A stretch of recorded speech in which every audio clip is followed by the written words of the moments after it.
Hello everyone, welcome to episode 26 of Berry Fun Adventures. My name is Tanya and I'm coming to you from Rochester, Minnesota, where my family and I run Firefly Berries, which is a fruit farm specializing in Concord grapes, strawberries, and naturally dyed yarn.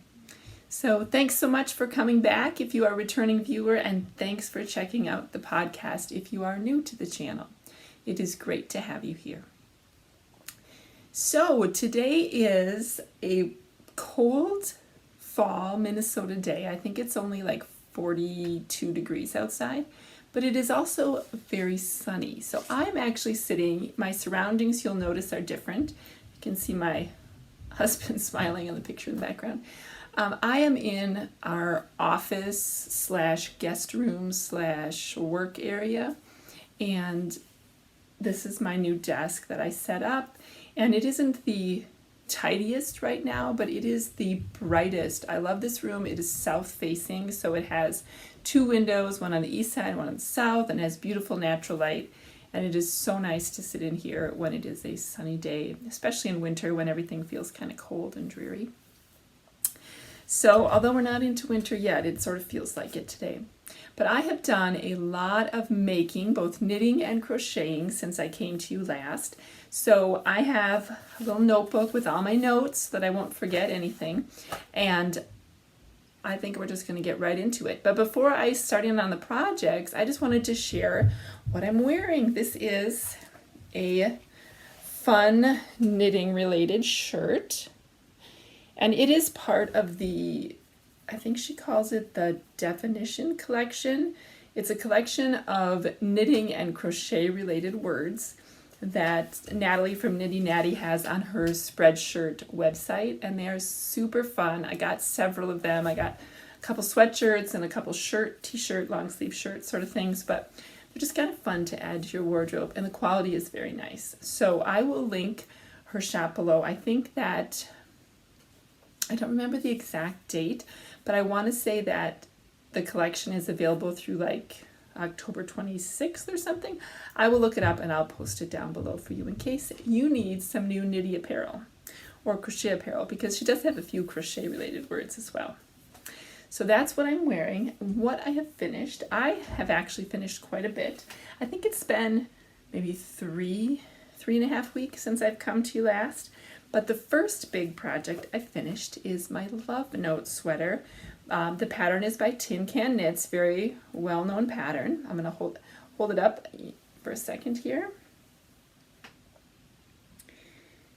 So I knit mine out of Berry Fun Yarns. I think it was Berry Tough Sock, so it's my 80/20 merino nylon base, fingering base, with mohair held double. And unfortunately, the colorway is not repeatable. I don't remember what I called it. I think I called it Delicate Nature, but I tried and I couldn't figure out how I did it. So unfortunately, I don't think this will be repeatable, but it's like a pale yellow. And then it has little pops of browns and green and a little bit of orange in it. It turned out really beautiful. The Tin Can Knits pattern actually has you do, this is one repeat of the lace. It has you do 2 repeats generally. I didn't want quite so much holey lace so low down on my chest, so I decided to just do 1 repeat, which is like 2, it looks like 2 rows. You can kind of see how they kind of mesh with each other. I always think it kind of looks like leaves, but yeah, so I just did 1 repeat, and then I just did regular knitting to get to the depth that I needed for my yoke. Just because I didn't want to have to always wear a shirt underneath it, and I wanted to just not be quite so holey in that. But yeah, so, and you'll notice I did modify it. The pattern is cropped, and I think it's like short sleeves or maybe elbow length. I made it full length sleeves with a long cuff because that's what I wear most. And then it's not super long, but it kind of hits me at my, like right below my belly button. So it's a little bit longer, so I can wear it with a few more things. So yeah, that is my Love Note, my first big finish. And then I got on the slipper train. So my mother, I need a drink of water.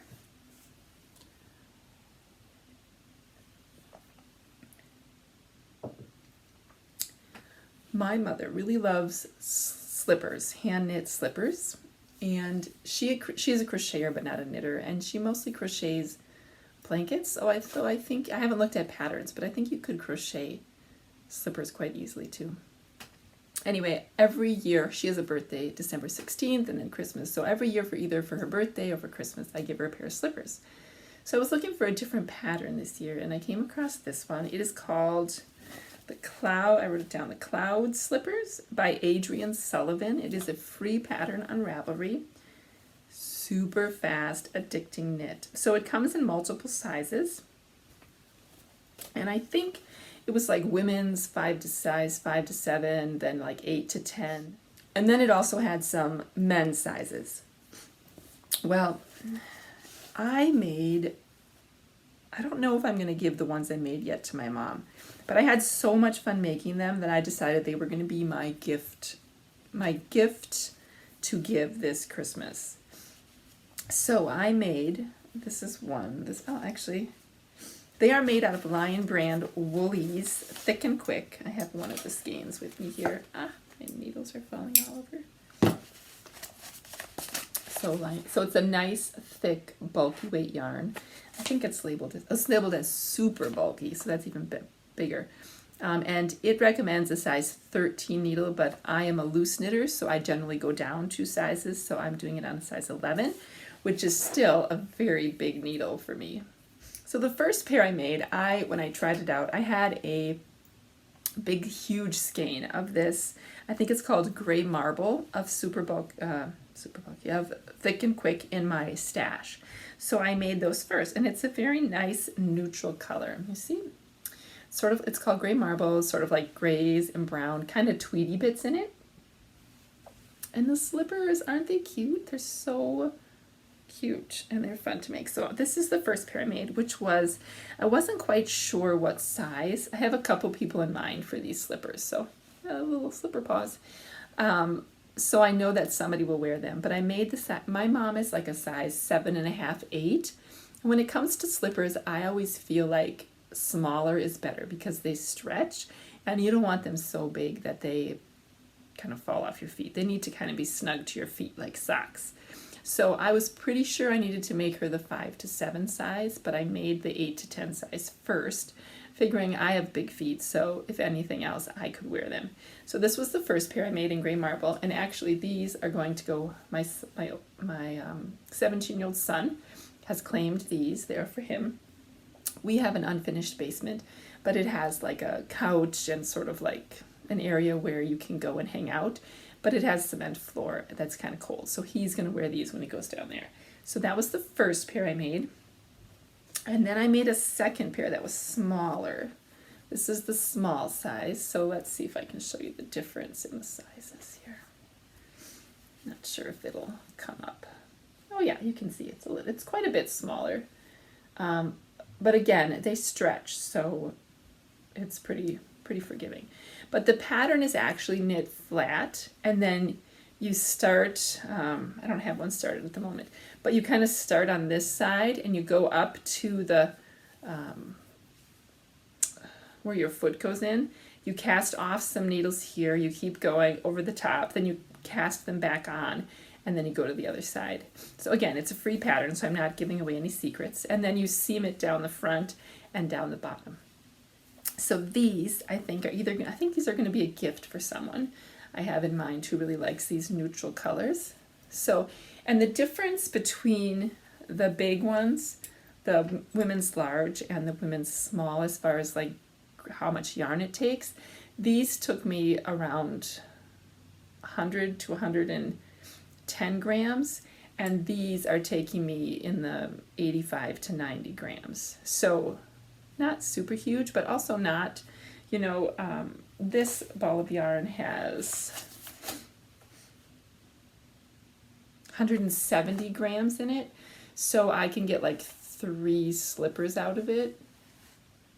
Yeah, because it was, actually, I could get 2 full pair of the tiny ones out of it if I was doing the small ones, because they're 80 and 80. It'd be really close. So, and these regular price at my Joann's were like $9, but they were, of course, you get like coupons. They were on sale. I think I got them, I don't know, for $5 or $6. So what a great gift to give at Christmas or whatever holiday you celebrate that's reasonably priced and quick to knit. It takes me about 40 minutes to knit one slipper. So super quick afternoon project. I have been using it as kind of like if I don't have a lot of energy to work on something bigger, I'll make a slipper. So my youngest son picked out this gold color, and I have finished his slippers as well, and he already has them, so I'll put in a picture of him wearing them down here. So I have in effect finished 3 pairs of these cloud slippers, all since the weekend actually, and today is Tuesday, so I pretty much do a pair a day, kind of. But super fun. I've really been enjoying those a lot. I'm going to put them all back in here. I picked out some for myself, and even my 15-year-old son, who is not super jazzed about knitted items except for like hats and mittens, he asked for a pair because his feet get cold in the winter. So that is it for my finished objects. Now, works in progress. I also have a lot. I have 1, 2, it appears that I have 5, unless I counted wrong. So let's start with the blankets. So I think last time I had mentioned I was going to cast on a garter stripe blanket. And I am knitting this on a US size 6 needles. Did I stop in the middle of the row? Of course I did. I am doing a US size 6 needle. So you can kind of see there, it's wrapped around. So width-wise, I would say it's probably about 50-ish inches this way, which is kind of what I was going for, like a nice size, 45 to 50 inches. And you know, garter is so stretchy and squishy. So like I was about to say, I am not using a pattern. I am just using my brain. It's just garter, so I cast on 160 stitches. I'm holding 2 strands of fingering weight together to get kind of a marled effect, and it is US size 6. So if you were going to do something similar and you're not a loose knitter, I would use like a 7 or an 8 probably is what I would recommend. So, but this was sort of the tension and the gauge that I was enjoying. But this first one, I am holding some Berry Fun Yarns Retired Base, a singles base in Barley. And I'm holding that double with a Lavender Loon. Oh, is this? No, this is not Lavender Loon. This is a Hawthorn fingering, and I do not remember what color it is. If I can find the tag, I will write it on the screen. But I love Hawthorn fingering. It is from Knit Picks. And it is a little bit thicker fingering weight base. I think it's like 380 some yards for 100 grams, and it comes in lots of colorways. It's a 2-ply, kind of a high twist, and so it's very durable, and I really enjoy it a lot. So that was the first one, and then the plan is that I'm going to use about 4 skeins. Well, 4 skeins of the color, and then 4 skeins of the barley marled with it. And I have picked out 3. I think I have to go back and pick out one more. My aunt that I'm making this for kind of likes blues and purples, so you can kind of see. This one here is a sparkle base, very sparkly base actually. It's an old yarn from one of those Knit Crate boxes I got back in the day. It's listed as Joma yarn. Blingerino, 84% superwash merino, 16% stellina, 115 grams, 420 yards. So it's a little bit bigger hank, and it's also a little bit thicker yarn, kind of like the Hawthorn. And then the other skein that I have picked out is also Hawthorn, and that is in the, I think it's called the Alberta Arts colorway. So, yeah, so I think I either have to find something that's more blue to go in between these two, or something more purple to go kind of at the end. But I'm going to go hunt. I do have a fair number of blues and purples in my stash. And I think I had pulled out a lavender loon, like really dark, rich stellina color at the beginning, but then I loved it too much and I wanted a pair of socks out of it, so I put it back in my stash and picked something else out. Okay, so that is the plan for that, and that's super easy. I'm just going back and forth whenever I get a chance, knit, knit, knit, and I kind of wish I would have done an I-cord on the end as I was going, but I did do a slip stitch at the beginning of the row, so that way if I want to go back and put a border on it, either crocheted or knit, it will be a little bit easier to pick up stitches. So that is my cozy garter blanket. Another one is another blanket, which I actually restarted. So I think I talked about this quite a few episodes ago. I'm making my son, who is a senior, a graduation blanket for him to take with to college, and it's a temperature blanket based on the temperatures of his first year of life. And I was going to do this mitered square blanket called the Kibu Summer Beach Blanket by Morris & Sons, and that also is a free pattern on Ravelry. It has so it's DK or light worsted. I am using Wool of the Andes worsted weight superwash from Knit Picks. That is really glowy today. This one is in Solstice Heather, and I think the other gray one is called Dove Heather. I am knitting it on a 2.5 US 2.5 needle, which is 2.75 millimeters, I think is what it says. I do not have my glasses on, so I cannot read that very well. Yeah, 2.75. Which is a little bit smaller than I was. I think I'd be a little more comfortable on a 3, but I wanted it to be pretty dense because I want it to be a blanket, right? So, so I am just using 2 double points because they're a little bit longer and they work perfect for the blanket. So the way the blanket works is you start a square and then you end it and you keep going.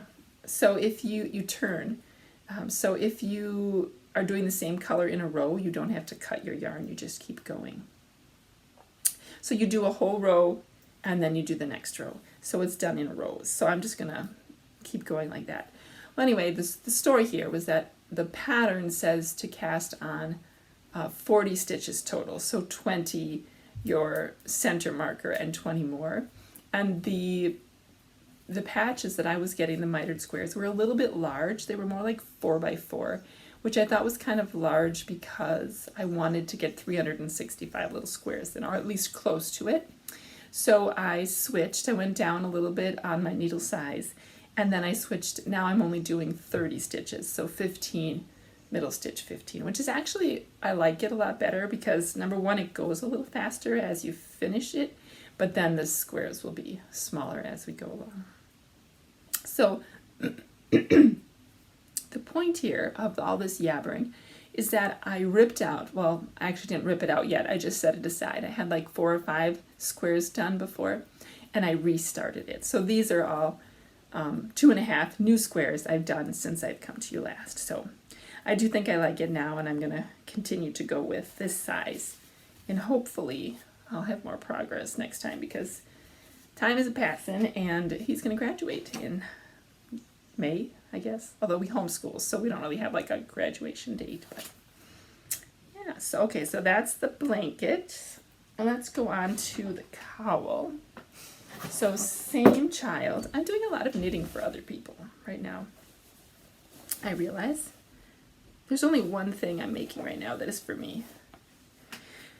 You know, I'm not a super only knit for me person, and I'm not a super only knit for other people person. I'm sort of like whatever strikes my mood, or if somebody wants something, or like my kids, they need more socks or whatever. That's kind of what I what I make, and it's more fueled, what I want to knit on is more fueled by the colors or the pattern than it is maybe by who is going to have the product. So in that case, I'm more of a process knitter, but I do like to have things for myself on the needles, because if I'm knitting too many things for other people and then I have one of those days where I feel very underappreciated and crabby, then I don't want to knit on anything for somebody else. I only want to knit on something for me because I feel like I need to be appreciated. Maybe that's silly, but that's sort of how I feel about it. Anyway, I will get to the one that I am knitting for myself later. But this is the cowl that I'm making for my son. And this is the one that is knit in the round in a tube. So I'm on circular needles, size US 2, fingering weight yarn. And so it's going to be a really long tube. I did a provisional cast on. Again, I did not use a pattern. I'm in the no pattern phase right now. I just sort of wing it. But I wrote down what I did. I cast on 80 stitches on a US 2. I've also cast on 100 stitches, so whatever your preference is for how wide you'd like it, 80 to 100 stitches. Again, I'm a loose knitter, so I do US 2. If you're not quite, more normal, I would say 3 or 4, US 3 or 4. And then you do a provisional cast on. I did a crochet provisional cast on. You can kind of see my bright provisional yarn there. And then you just knit in the round. You just knit around and around and around. And then when you get to the length that you want, which I would like it to be a double wrap cowl so that he can wrap it around his neck twice, then you graft the two ends together and you're done. So you might be wondering, well, that's kind of funky yarn. Well, it's not one yarn.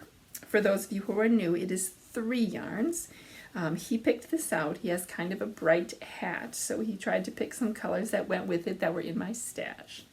So I started with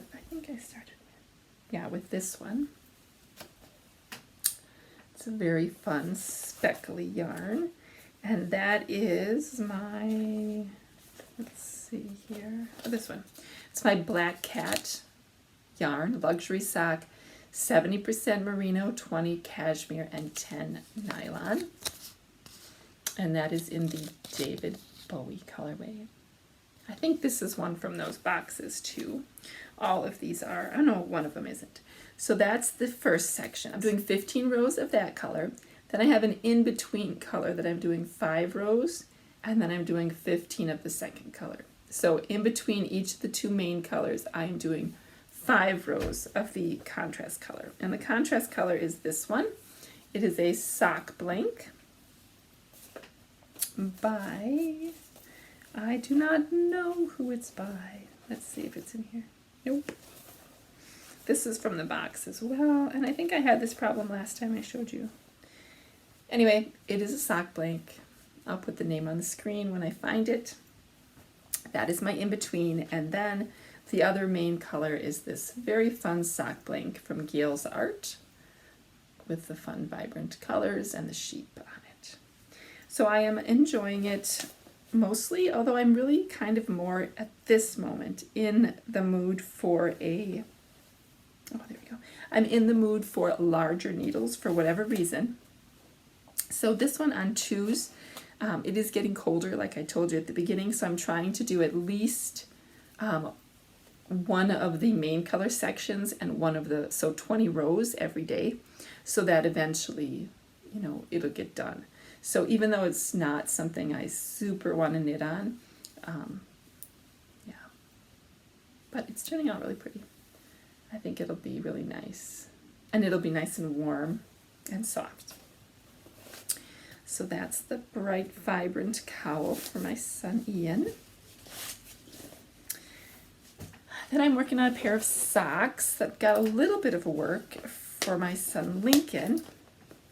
And these are the ones on the a double-stranded sock blank. So I'm going to take some needles out here so I don't lose them. Some extra. Okay, so pretty much, originally I was going to make these shorty socks for him. If you're a long time viewer or you've been around before and you've watched some of my past episodes, you may have seen I made a shorty pair of socks out of this sock blank for him already. And this is the Essence of Autumn Prairie Sock Blank in Perfect Storm. This is what I have left of it. So the plan was to make him, it's a 115 gram sock blank, and the plan was to make him 4 mini socks, 4 shorty socks. I said that wrong. However, it started to get colder, and he said to me, I think it was maybe just last week, Mom, the next time you make me socks, can you make them longer? Because I don't have very many long ones that fit my feet anymore, because his feet are growing. They're quite big now. So what I ended up doing is I said, oh, well, you know what? I think that these ones that I was working on, I haven't done the heel yet. So what if I just make the leg longer and I pick out a contrast color for the heel and the toe, and then we have longer socks. So he'll have one shorty pair and one longer socks.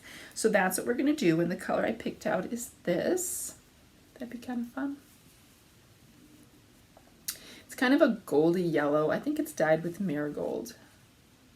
Yeah, it's called Sunshine Day, and it is a Berry Fun Yarns colorway. I have not dyed this up in a while. Somehow whenever my marigolds get to be full force ready to dye, I am tired, or this summer I got sick, so I haven't really dyed too much solid yellow, but this is a really beautiful colorway. So yeah, so the plan is, so I haven't gotten too far. I'm almost, actually I think I'm about the, yeah. I got to, on both of them, where I was going to put in the heel. I think last time I had only done one. So I haven't put a ton of knitting in, because these are on smaller needles. So I'm going to knit, I think maybe, I have to ask him, but I think I'm maybe going to do a 4-inch leg, because he doesn't like them, if I remember right, super long, but longer than the 2-inch that I was doing. So either 4 or 5 inches. And then I'm going to do this, and hopefully I'll have a pair of socks soon. I still do really like the socks for when I go out and about. It's just nice. It's a, you know, small, compact. I can fit my little bag in my purse or carry it on the side, or use it as a purse if I just need to throw my phone in there, and I can put my keys on the hook. So yeah. Oh, I forgot to put my extra needles back in. I don't know why, but I have multiple extra little needles in there. I must have had multiple pairs going at one time. Okay, the last work in progress I have is for myself. Yay! And it is a sweater. So I cast off the love note, and then that was like a week and a half, maybe almost 2 weeks ago. I think it was on a Wednesday. And I said to myself, let's cast on another sweater, but in bulky yarn, and see if you can finish it in a week. And I don't know what I was thinking, but all I can say is that I have a lot going on, and it was the end of grape season. That was the Wednesday before we finished our grape season, which ended on Saturday. And I think in my brain, you know, when you're in the middle of a fruit season, anybody who grew up on a farm or lives on a farm knows that when you're in the middle of a harvest season, you are like going 24/7. And for me, it's hard to like slow down and stop and to like, you know, ease back into life. It's really hard for me to do, because all of a sudden, especially this year, because we had a good grape season, but we didn't have as many grapes as we normally do. So we sold everything in our vineyard, and we didn't have as much for ourselves to process, which was fine. It was great. It was actually less work for us to sell it fresh than to have to can it into juice. So instead of doing like 2 weeks or 2.5 weeks of canning grape juice, we did like 4 days. So I was like, oh, I've got all this time. Really, I should have said, oh, this is fabulous. Now I can relax. Nope, I said, let's cast on another sweater and knit it in a week. Well, I got about 5 days in, and I finished the body, and I had started on the sleeve, and I decided that was kind of crazy pants talk, and so I kind of have slowed down. I am still knitting on it, but just slower. So this is the Louisiana sweater, and it's by Petite Knit. I'm going to hold it up so you can see it fully. And it is just a very comfy, cozy, kind of oversized sweater, and it's knit in bulky weight. I'm holding, yeah, bulky weight. I am holding 2 Wool of the Andes knit picks. It is a knit picks week today. Knit picks and no patterns. I am holding two skeins of the Cadet colorway together because I had gotten it a long time ago for a coat I was going to make, and then I decided to make the coat out of something else. So if anybody knows, like, if you've knit coats before, you know about the patterns. If you have any experience, you know you need a lot of yarn to knit a coat. So I had a lot of yarn. So I had enough yarn to hold it double and still have enough for a pullover for myself. So that's what I'm making. It has this, this is a paid for pattern, but the collar is, you knit in ribbed for so long, and then it was folded over, and then I tacked it down on the inside. So in retrospect, I wish that I would have knit a little bit looser on the collar because it's kind of close to my neck. I wish I would have gone up a couple needle sizes. I mean, it's still fine, and this is non-superwash, and Wool of the Andes is Peruvian Highland wool, which is a little more scratchy. It doesn't bother me normally, but it's like right on my neck. So I'm a little concerned about that. Otherwise, I love it. My only thought is that if I finish it all and I wash it and it's still too scratchy and I don't like it, I could either A, get the same color Cadet in the superwash, which I think is a little softer, but it would match and it's the same base. I could order a couple skeins of that, rip this back and just redo it. Or I could do a lining in like a fingering weight that I just put right around my neck so that I wear at the same time to make it feel softer. But we will see. Time will tell. So I am done with the body. It's got the raglan increases. The sleeves are quite oversized. They kind of have that balloon look where you just knit straight. You don't do decreases until you get to your wrist, and then you do rapid decreases. So right now, this is like my elbow. It's about my elbow length. So yeah, I'm about halfway down on the first sleeve. And it goes really fast because the pattern again says US 13, but I'm doing it on a US 11. So very fast for that. Yeah, so that is the Louisiana sweater. So I have done quite a bit of knitting since I came to you last. I have also done, segue into the Dyepots, I have done a lot of dyeing of yarn. August and early September I kind of fell behind with my dyeing because I wasn't feeling great and I had to travel to Wisconsin for a week. But I have finished all the dyeing for all of my winter countdown kits. So if you ordered a mini skein kit or a sock sets, cozy sock sets with 4 sock sets in the kit, those will be shipping very soon. I have them all dyed, I have them all skeined. I just need to package them up, and hopefully that will happen in the next week or so. And there is a possibility that I might have one extra of the larger kits, but I have to count my skeins again, make sure that I didn't. I don't know. I always make I try to do at least one extra in case like something doesn't turn out right, or but sometimes I count wrong and then I don't have extra anyway. So, but what I do have for everyone, even if you did not order a countdown kit, is I have some Christmas colorways. And I know not everybody celebrates Christmas, but our family celebrates Christmas, and I just love the festiveness of the holiday, the fun colors, the kind of the anticipation of seeing family and friends. So whatever holiday you celebrate, you probably know what I mean. But I did make 2 special colorways. One is more traditionally Christmas, although it doesn't necessarily have to be Christmas. It's got reds and greens in. And the other one is more non-traditional. So let me show you them. The first one is called Plum Pudding, and it is this beautiful, rich pinky purple. So this one is the All-Star DK base, so that's 100% superwash merino, and this one is the Berry Tough sock, so that is 80% merino, 20% nylon. So you can see, let me hold it up without my, it's a little blowing out, but yeah, it's pretty true to color if I hold it back here. So those are super fun. These are now available in my online shop, which will be linked below. And then I dyed up something I'm calling Very Berry Christmas. Now, something about natural dyes, and this happens with all hand dyers anyway, but natural dyes are especially finicky. Sometimes, this was the first one that I dyed. See how much lighter it is? And then the second one I dyed, much more green. This one's got more of a blue. So these both are on the sock base. They're labeled already, so they have kind of a... One is much more green and one is a much more subtle blue-green. And what happens is, for one, I think the marigold was more potent in this one.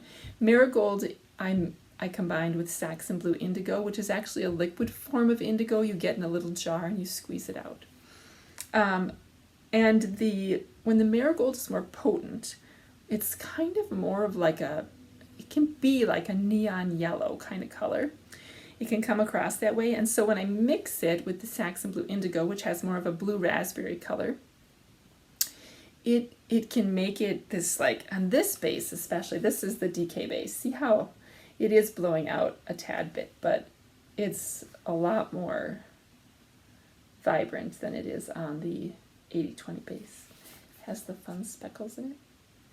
So anyway, the second time I repeated it, it was more vibrant. And this one is still equally beautiful.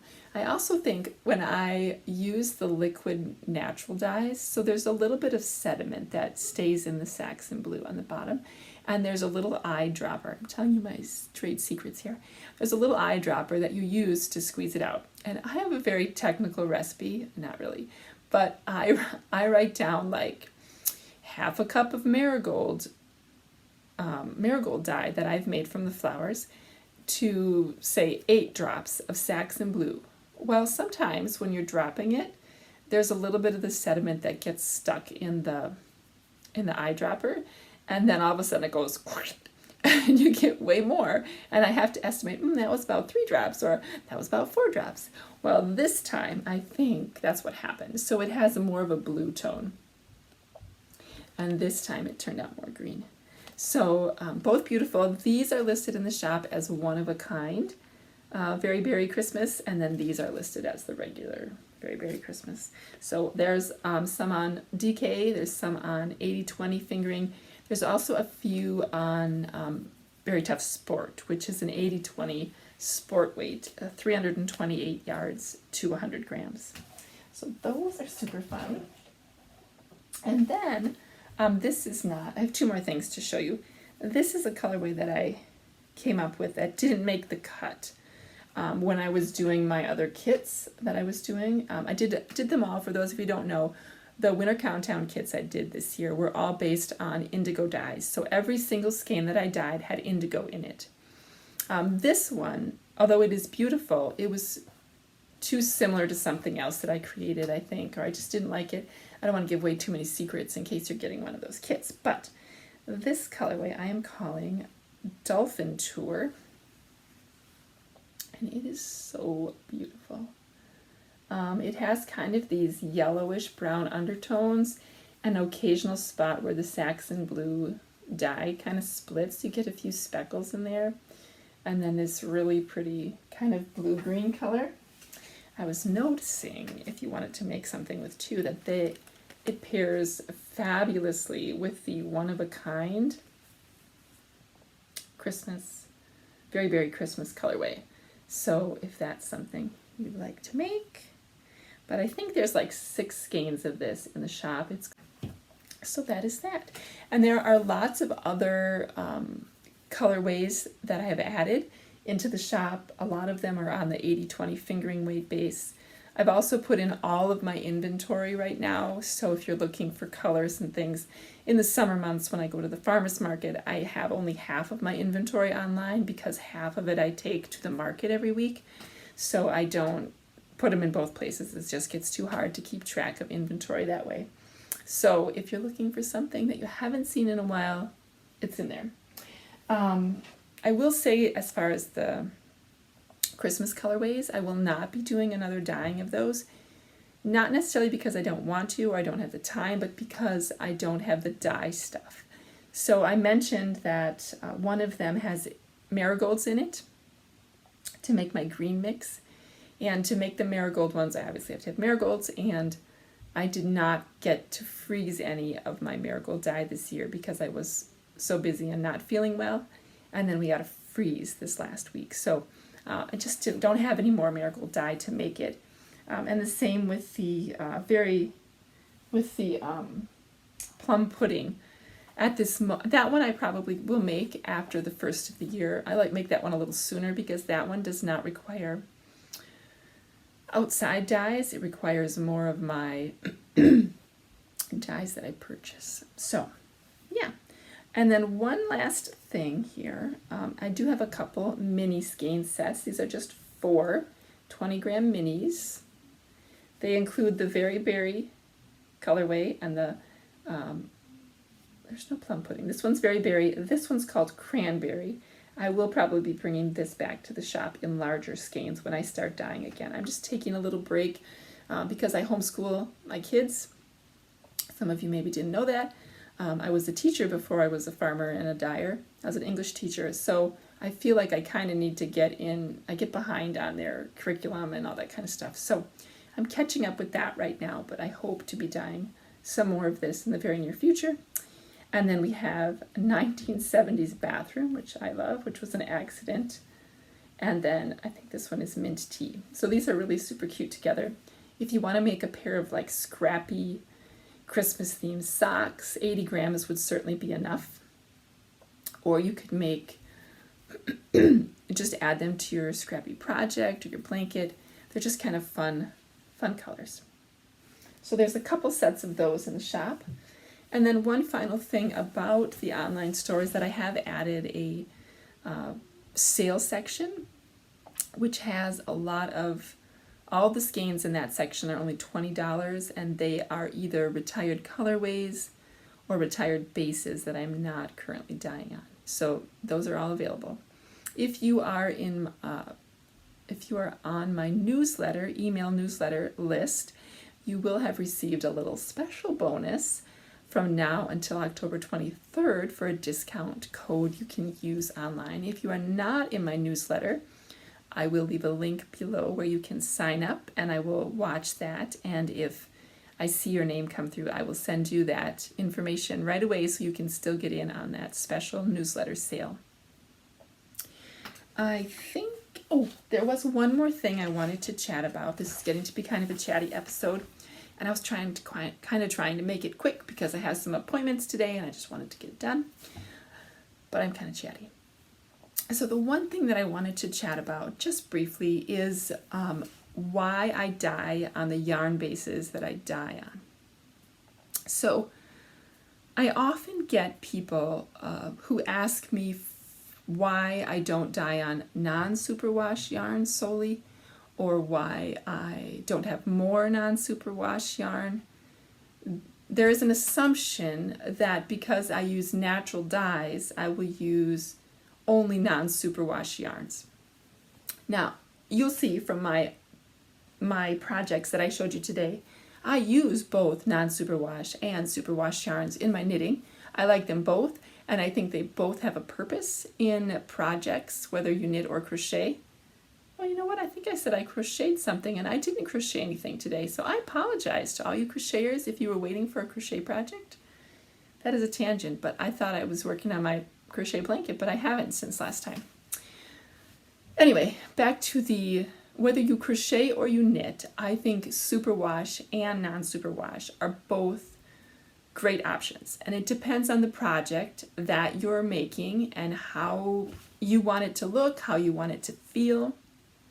And sometimes it frustrates me a little bit as both a knitter and a dyer and just a person that we need to be in different camps. We need to have a side. So I don't think that just because I dye with natural dyes that I can only dye non-superwash yarns. Yes, non-superwash yarns have a lower environmental impact, and they have other good points to them that superwash don't have. But superwash also have good points that are different than non-superwash. So for instance, for me as a dyer, when I first started, superwash yarn was way easier to find. So that's what I started with. Also, the way the color comes out on superwash yarn is so much more vibrant, and the technique is different for both. So if I wanted to make the same color on non-superwash versus superwash, those of you who have been around little longer may have noticed the colors are much more muted in the non-superwash. And part of that, to my understanding, is because the superwash yarn has been treated in a way where it will not felt, but it also absorbs the water and the color a lot quicker. So it gives it a more vibrant color. Whereas the non-superwash takes a lot longer to absorb the water, and then it gets a little more muted out. So it's just different. It's different techniques, different amounts of dye. And when I grow the dye myself, it takes a lot more of the natural dye to dye a vibrant color on a non-superwash than a superwash. And just personally, I enjoy the color combination part of natural dyeing the most. So although I do dye on some non-superwashes, I have like an alpaca, cashmere, silk blend, I have a mohair blend, I have a Surrey alpaca blend. Or no, it's just Surrey alpaca straight up. There's no I do a couple Peruvian Highland wool. I used to do a BFL non-superwash. So I do some of those, and I would love to do some local wool as well if I get a chance to do that. But I just want to say that just because you're a natural dyer, I like kind of bridging the gap. I like being able to show people that natural dyes can be vibrant if you use a different base. Because a lot of times I think I come across customers who think that natural dyes are only kind of boring colors, and they find it hard to believe that I can get those vibrant colors out of natural dyes. And part of that is, of course, the base, how it takes. But anyway, that's just sort of my rant, my frustration, my thoughts about the bases that I dye on. So I will never be solely one side or the other. I will always do probably a little bit of both, and I will try to offer things that both kinds of, both knitters and crocheters who like one versus the other will have options. The one thing that I haven't gotten entirely into yet is other like plant-based things like cotton or bamboo or non-animal wool sort of stuff. And that is because it is a different process, and I just haven't dove into that process of the different techniques, mordanting and all sorts of things to get the dye to set. So anyway, that is a lot of rambling to say thank you for supporting Berry Fun Yarns and the choices that I make, and understanding that we don't have to be on a side. We can like them both, and understand that there is a place for everybody to knit and crochet and make with the yarn that they love the most. So that being said, thank you so much for joining me today, and I look forward to visiting again soon and showing you lots more projects as the weather gets colder and I don't have to work outside. I will probably be knitting more things. So have a great day, everybody, and until next time, happy making. Bye-bye.